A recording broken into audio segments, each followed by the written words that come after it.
नमस्कार, मी डॉक्टर प्रसन्न देशपांडे. आपण बघत आहात प्रबोधन. काकभुशुंडी आणि विज्ञान हाच आपला चर्चेचा विषय आहे.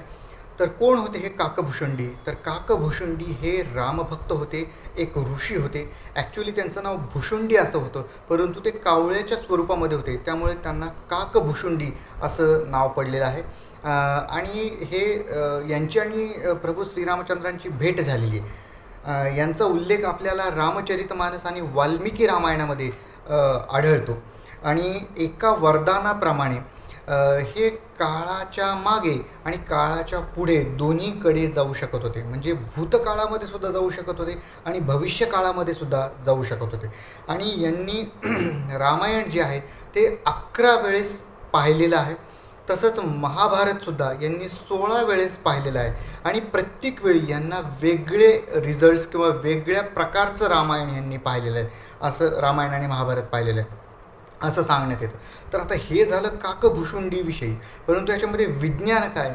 तर विज्ञान असं आहे की आईन्स्टाईनसुद्धा सापेक्षवादाचा सिद्धांत मांडलेला आहे किंवा थिअरी ऑफ रिलेटिव्हिटी सांगितलेली आहे. आणि त्याच्यामध्ये सुद्धा ह्या संकल्पना त्यांनी मांडलेल्या आहेत. म्हणजे काही म्हणजे ह्याच्यावरती सुद्धा संशोधन सुरू आहे अजून, की मल्टिव्हर्स, पॅरलल युनिव्हर्स आणि टाईम डायलेशन याच्यावरती संशोधन सुरू आहे. म्हणजे काय? पॅरलल युनिव्हर्स म्हणजे समांतर विश्व. म्हणजे आपण जसं करतो तसंच आपल्यासारखाच आपणच दुसऱ्या विश्वामध्ये सुद्धा आहोत आणि तिथंसुद्धा साधारण ह्याच घटना घडत आहेत असं याच्यामध्ये मांडलं गेलं. तर ह्या पाश्चात्य शास्त्रज्ञांनी सुद्धा ह्या संकल्पना मान्य केलेल्या आहेत बरं का. आणि ह्या संकल्पना आपल्याला आपल्या वेद आणि पुराणांमध्ये खास करून ह्या संकल्पना आपल्याला सापडतात. तर टाईम ट्रॅव्हलिंग हे शक्य आहे. आणि टाईम ट्रॅव्हलिंग कोण करू शकतं? आजच्या विज्ञानाच्या संकल्पनेप्रमाणे जर बघितलं तर 4D क्रिएचर्स जे असतात ते टाईम ट्रॅव्हलिंग करू शकतात. म्हणजे 2D म्हणजे 2 डायमेन्शनल असं म्हणतो आपण. म्हणजे एक्स ॲक्सिस, वाय ॲक्सिस हे 2 मिती ह्या आहेत. म्हणजे 2 डायमेन्शनल असं आपण म्हणतो. 3 डायमेन्शनल असेल एखादं चित्र असतं बघा, जे 3 डायमेन्शनल चित्र असतं म्हणजे 3 अक्षांच्या स्वरूपामध्ये त्या चित्राकडे बघितलं जातं म्हणून ते आपल्याला खरं वाटतं. तसं 4 डायमेन्शनल व्ह्यूजसुद्धा असतात.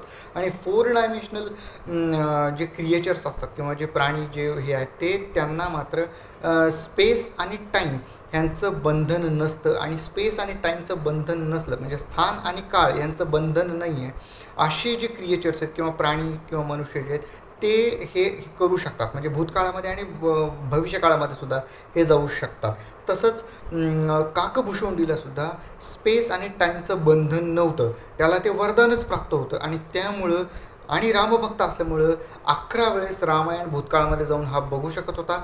आणि 16 वेळेस यांनी महाभारतसुद्धा बघितलेलं आहे. म्हणजे पुन्हा पुन्हा जाऊन म्हणजे इतकी भक्ती होती की खरंच त्यांनी ते रामायण महाभारत स्वतः जाऊन भूतकाळामध्ये जाऊन पाहिलेलं आहे. तर काही चित्रपटसुद्धा आलेले आहेत. फॉर एक्झाम्पल इंटरस्टेलर असा एक चित्रपट आहे, हॉलिवूडचा चित्रपट आहे. आणि याच्यामध्ये सुद्धा ह्या संकल्पना ज्या आहेत मांडलेल्या आहेत. टाईम ट्रॅव्हलिंग किंवा टाईम डायलेशन, मल्टीव्हर्स किंवा पॅरलल युनिव्हर्स ह्या संकल्पना याच्यामध्ये मांडलेल्या आहेत. तसंच अजून एक हे आहे की 3 आईड रावण असं गेम ऑफ थ्रोन्स नावाचा चित्रपट आहे. त्याच्यामध्ये 3 आईड रावण असं एक पात्र आहे. त्या पात्राचं सुद्धा काम हे साधारण काकभुशुंडीसारखंच आहे. तो भूतकाळामध्ये आणि भविष्यकाळामध्ये जाऊ शकतो असं त्याच्यामध्ये सांगितलेलं आहे. आता काकभुशुंडी हे तर समजा पाश्चात्य संस्कृतीप्रमाणे आहे, परंतु भारतामध्ये याचं काय वास्तव आहे? तर भारतामध्ये काकभुशुंडी तलाव उत्तराखंडमध्ये स्थित आहे. आणि ह्या तलावाचं वैशिष्ट्य असं आहे की तिथं कावळ्याचे पिसं सापडतात, परंतु कुणीही तिथं मेलेला कावळा हा बघितलेला नाही आहे. मग काकभुशुंडी ऋषी जे आहेत हे ऋषी हे तिथं वास्तव्य करतात का? कारण की हे चिरंजीवींपैकी सुद्धा एक आहेत अशी सुद्धा एक मान्यता आहे. म्हणजे हे जिवंत आहेत आजसुद्धा असं मानण्यात येतं. आणि हे कदाचित तिथं राहत आहेत असं सांगण्यात येतं. आणि दुसरी एक महत्त्वाची घटना अशी आहे म्हणजे श्राद्धाच्या वेळी जेव्हा आपण कावळ्याला खाऊ घालतो, मग हे स्पेस आणि टाईम हे काकभुशुंडी ऋषींचंच आपण प्रतिनिधित्व करतो. आणि ते आपल्या पूर्वजांना जाऊन सांगतात की किंवा आपण जे खाऊ घालतो आहे किंवा त्यांना देतो आहे ते आपल्या पूर्वजांना जाऊन नेऊन देतात. कारण की स्पेस आणि टाईम आहे म्हणजे काळ आणि स्थान यांचं बंधन ह्या काकभुशुंडी ऋषींना नव्हतं. आणि त्यांचेच हे प्रतिनिधी म्हणून आपण कावळ्यांना खाऊ घालतो का श्राद्धाच्या वेळी, हा फार चर्चेचा विषय आहे. तर हे होतं काकभूषुंडी आणि विज्ञान यांच्याविषयी माहिती सांगणारा हा व्हिडिओ. आवडला असेल माझा व्हिडिओ तर नक्कीच लाईक, शेअर आणि सबस्क्राईब अवश्य करा माझ्या चॅनलला. धन्यवाद.